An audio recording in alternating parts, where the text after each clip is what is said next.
Hogyan végezzük a szemtornát? Ezt végezni kell szemüveg nélkül, emellett az arc mozdulatlan, dolgoznak csak a szemek. Hirtelen mozgásokat a szemeinkkel csinálni nem szabad. Vegyük le a szemüveget, mindenki vegye le, és mindenki nézzen az én irányomba, és gyorsan, könnyedén pislogunk. Pislogunk a szemeinkkel, pislogunk, mint a pillangó a szárnyaival. Nem, némelyek hunyorogni nem kell, könnyű, gyors pislogás, egyedül a szemhéjakkal. Mellesleg ez a könnyű, gyors pislogás ellazítja a szemizmokat. És a népeknél régen ismert, rosszul látsz, pislancs egy néhányat. Az ember pislog, és tényleg jobban lát. Tehát gyakorlat. Mindenki néz az irányomba. Pislogunk. Első gyakorlat. Emeljük szemeinket fel, le. Fel, le. Pislogunk. Második gyakorlat. Néznek a szemek jobbra, balra. Pislogunk.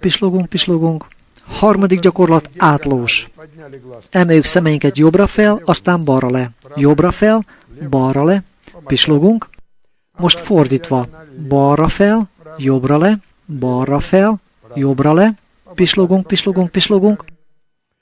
Téglalapot rajzolunk a szemeinkkel. Emeljük szemeinket fel, felső részt, oldalsót, le, alsót, fel. Pislogunk. Ellenkező irányban téglalapot, felsőt, oldalsót, le, alsót, fel. Pislogunk. Ötödik gyakorlat, számlap. Képzeljenek el egy óriási órát, a mutatók az orrnyerektől kezdődnek, és mi körbenézünk a számlap mutatóin.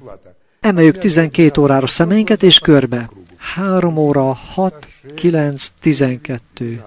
3, 6, 9, 12. Pislogunk. Ellenkező irány.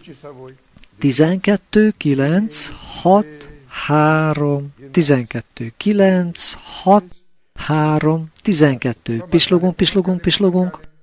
És a hatodik gyakorlat, kígyóvonal. Szemeink oldalra, és kezdjük a farokról rajzolni szemeinkkel a kígyóvonalat. Fel, le, és a fej. Vissza. Fel,